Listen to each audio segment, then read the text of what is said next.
This video is brought to you by Squarespace. This is life in Tokyo now that everything is opening up.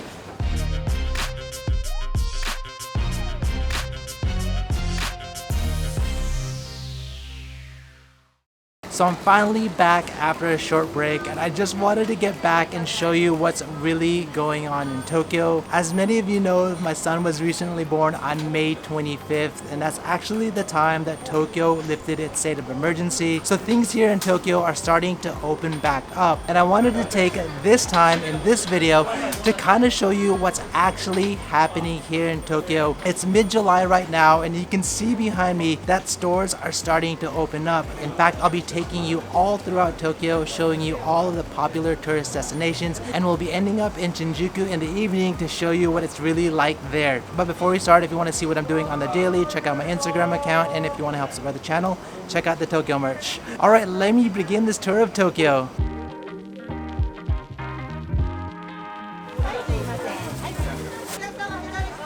Tsukiji Fish Market.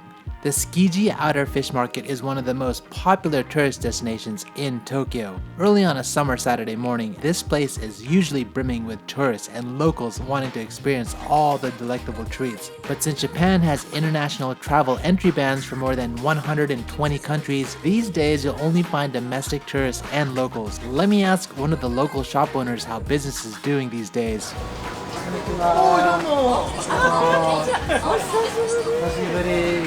最近はどうですか？いや、厳しいね。厳しい。なんかやっぱコロナのね、あれで、はい、外国人も来ないし。そうだよね。まあ、日本のね、国内の観光客も来れないからさ。これで多いぐらい。でも、これ多いぐらいですか？ね、だからまあ、まだ、やっぱり1年はかかるね。そう、みんなが大丈夫ですか？観光客向けの商売をしてた人は、みんなやばい。ダメだね。なんか店閉まってます。そうそう。はい、またね、頑張ってね。頑張ってください。はい、どうも。As you can see, a lot of the stores are open, but in fact, being here on a Saturday at 9 a.m., this place should be packed. Trains have operated this entire time in Tokyo, but during the state of emergency, many businesses shut down while others had employees work from home, drastically reducing train usage. But with many people going back to the office these days and trains being the only viable form of transportation, rush hour times are again seeing packed train carts, which I decided to avoid for this video. But during the middle of the day on weekdays and on weekends, when people are less obligated to ride the train, you'll see less commuters.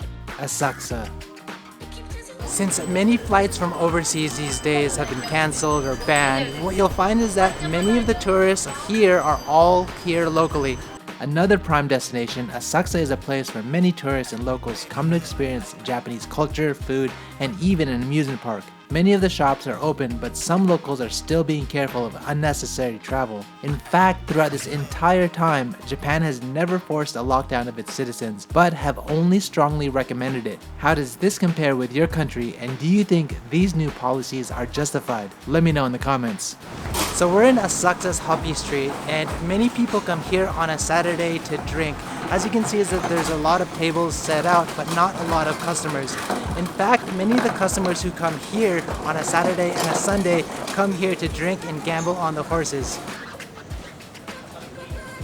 So just behind me is Hanayashiki Amusement Park. The last time we were here, it was closed, but as you can see, now it's open, but there's just not a lot of people. お客さん減ったですか？そうですね、ちょっと減りました。どのくらいですか？いやちょっと雨降ってきたのでここから本当はちょっとずつ夏休みに入って人増えるんですけど、それから外国はあまり来ないですよね。そうですね、今来てないですね。Akihabara. Akihabara is famous for its electronic retail shops and its beloved anime and manga culture, as well as its maid cafes. Although many tourists previously frequented this area, these days it's filled with locals taking advantage of the slightly less populated streets. I would say this is one area where life in Tokyo seems to have returned to normal, except for the fact that a majority of the people are walking around wearing masks. So we're in Akihabara right now, and if you just look around, you'll notice that a lot of people are still wearing masks. In fact, a lot of people in Japan are wearing masks. There's no real law or rule where you're supposed to wear a mask, but people still do it just because of courtesy. During Tokyo's state of emergency, many local businesses, schools, and restaurants temporarily closed down, but these days it seems that most places are back open, even if some services are limited. Most businesses and shops are taking precautions such as setting out hand sanitizers at the entrance, all staff wearing masks, setting up plastic dividers between the customers, and even establishing a cleaning routine during business hours. Even this suit company has started making masks. Check that out. Ginza. So we're here in Ginza, Tokyo's luxury shopping district, and although it rained just a little bit ago, you can see that there's still people out here shopping and enjoying the area. Ginza is a popular high-end shopping area among many tourists and especially loved by Chinese. In fact, I would normally see large groups of Chinese tourists and their tour buses parked on the sidewalk here and there, but I didn't see any on this day. The drop in tourists have definitely impacted businesses in this area as well as tourist-heavy parts of Japan. But since department stores in Ginza are mostly international brands with flagship stores here, you'll still see locals shopping the streets. Before we continue, I wanted to give a quick shout out to our sponsor Squarespace. They've made all the difference during this time to help support me, my family, and our baby. If you guys don't already know, Squarespace is the go-to place to build your online presence. In fact, that's what I use to build my own Tokyo Zebra website. Squarespace has uniquely awesome templates, making it easy to start. And better yet, they have some pretty awesome tools to help you along the way. For example, they have portfolios and galleries to display all of your projects. And Squarespace has powerful blogging tools to tell your story, share your updates, photos, and videos. And if you're an analytics nerd like me, you can see how your visits, unique visitors, and page views trend over time, helping you to build a better website as you go. So go to squarespace.com today for your free trial, and when you're ready to check out, go to squarespace.com/Paolo from Tokyo and get 10% off your first website or domain. Let's continue on with this tour.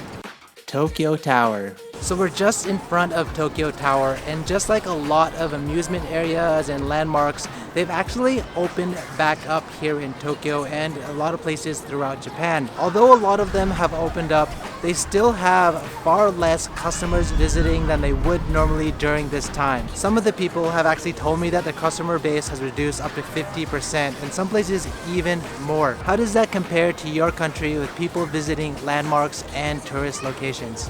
Although Tokyo has reopened many museums and theme parks like Tokyo Disneyland and even places like Tokyo Skytree, there's been a recent increase in reported cases from the month of July, reaching to more than 200 cases per day, which hasn't happened since April 17th. Look, we're both wearing masks! Harajuku, Takeshita-dori. So I quickly wanted to take you to Harajuku, Takeshita-dori Street. The last time you were here, there was not a lot of people on the street. But as you can see from just looking around, there's more and more people. Let me show you around. Harajuku is known for its youthful fashion, colorful streets, with many junior high and high school students hanging out in this area. During Tokyo's state of emergency, the streets nearly emptied out, but since Tokyo slowly started to reopen the last several weeks, numbers have been increasing. Harajuku Station was recently renovated for the 2020 Olympics, and a new shopping area was developed around it. Many places such as this were gearing up to complete construction, but now many of these businesses are struggling as their anticipated customers never made it to Japan or are deciding to stay home instead. Yoyogi Park. So I also wanted to show you all around the local park. Right now we're in Yoyogi Park, which is just right between Harajuku and Shibuya Station. As you can see, there are people out here, but a lot of them are social distancing. All the groups are kind of in their own little spot and they're not too close to each other. Shibuya. So we're finally back to Shibuya, one of the places that's closest and dear to my heart. As you can see, it's getting a little bit dark outside, but there's still quite a lot of people out here right now. This is just in front of Shibuya Station, where people usually meet friends. Usually during this time, there'd be no space to walk straight through, as it's pretty much chaos on the weekends, but it's not a problem now. It's a good indicator overall on how many people are out and about in Tokyo these days. And this is how it looks at Sentagai.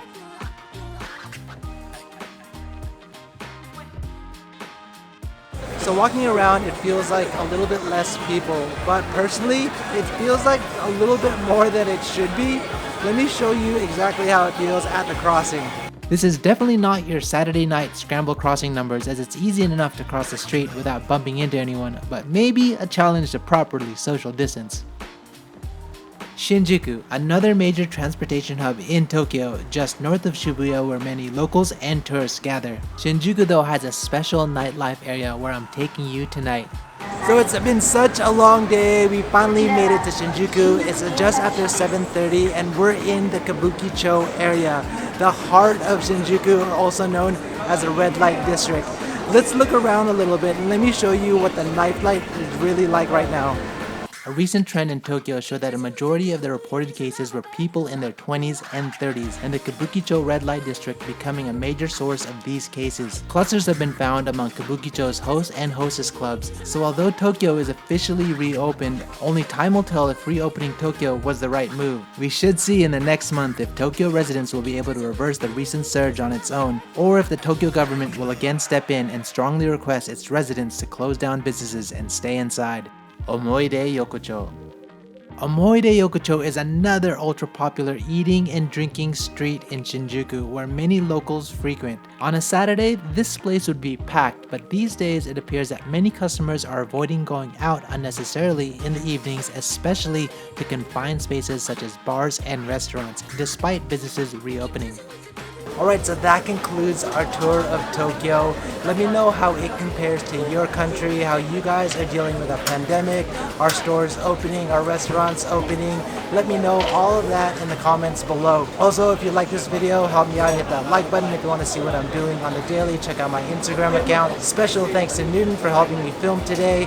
And like always, if you want to see more of these type of videos, you want to see day in life videos, hit that subscribe button and the bell button, and I'll catch you guys in the next one.